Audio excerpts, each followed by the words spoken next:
Hi! Magluluto tayo ngayon. Yan. Magluluto ho tayo ngayon ng papaya. Papaya na may sardines. Okay. So, silihan na natin yung kalan. Yan. Painitin muna natin yung ayan po ang ating kusina na napakadaming gamit. Okay, balik tayo dito. Yan, magluluto po tayo ng sardines. Ayan, magluluto po tayo ng olive oil ang ginagamit natin, no? Olive oil. Okay. So, lagyan natin ho ng olive. Ayan, lagyan natin ng olive. Okay. Yan, susundan ako niyan. Kung saan, dito po yung kusina. Pag hindi niya na makita, ayan. So, ginagamit natin ngayon yung ating gimbal monopod. Ang una nating lalagay, ako pag nagluluto, yung una ko pong nilalagay ay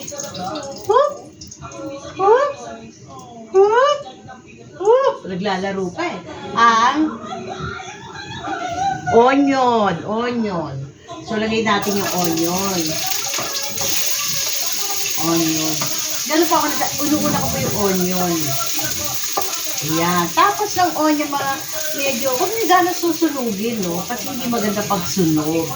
So, okay lang yung half lang yung onion and garlic para alam mo yung aroma, mabango. Mabango yan. So, pagkatapos niyan, eto ng tomato. Tomato na po yung susunod natin. Hinaan natin ang apoy at masyado malakas. Okay, may kukunin lang ako sa rep. Come. Ay, hindi niya na ako na-detect. Ayan, ito po yung rep. May kukunin lang tayo sa rep. Balik tayo dito sa ating niluluto at baka sunog na. Yes. Ayan. Medyo malakas yung apoy na nahampa natin. Hindi maganda pag nasunog. So,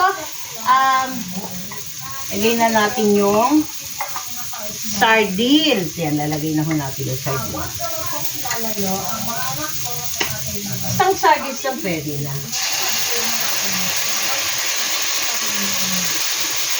Baka tumalsik yung mga laman.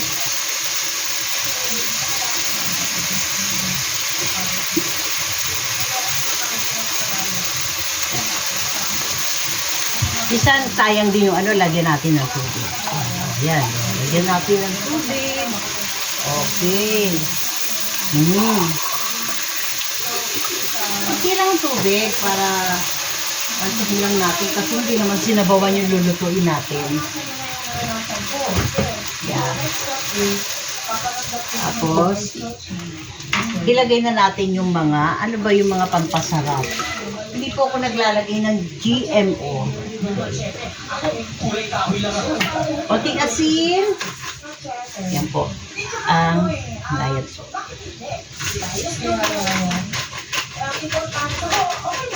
Yan. Pag saka natin dadagdaga kapag medyo ito yung ginagamit ko pong salt. Yan. Salt. Padala ho galing ng aking boyfriend. Ng aking husband. Joke. Yes. Yeah. Wala po akong nag-video sa akin. Gamit ko po yung gimbal na 360 degrees. Susundan ka yan, basta may yan. Gumagamit lang po ako ng ng Knorr cubes. Yan. Pampasarap yan Knorr cubes eh. Yan. Pero hindi na ako naglalagay ng yung mga Mga GMO, hindi na po. GMO ba yung ano? Yung Nordic. Ito po yung lagayan namin ng plato. Yan.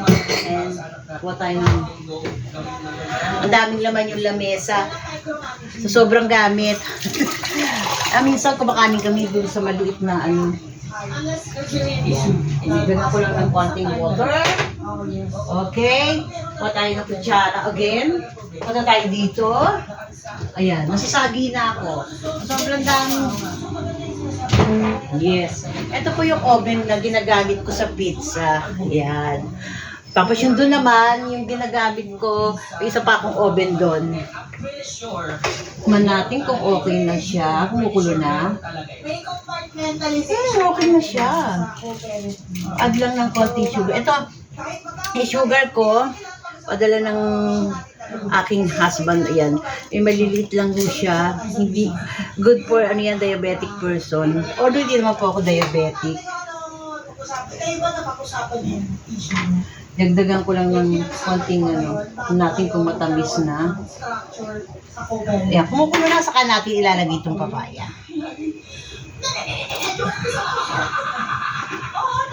Ang kalat, no? Ang daming mga nakalagay dyan, na abubot, na minsan hindi na ginagamit, ay pa itapon. Yan yung mga yan. Yung mga Tupperware, ano? Yung mga pinaglalagyan ng pag kumakain sa labas, may take out, dyan nilalagay. Nakusap niya ako ng maayos. Ito ngayon, dadagay ko plano ko, ganyan-ganyan. Tinaitagay niya sa akin, tapos sabi ko, okay, thank you. Pinaliwanag mo, support kita dyan.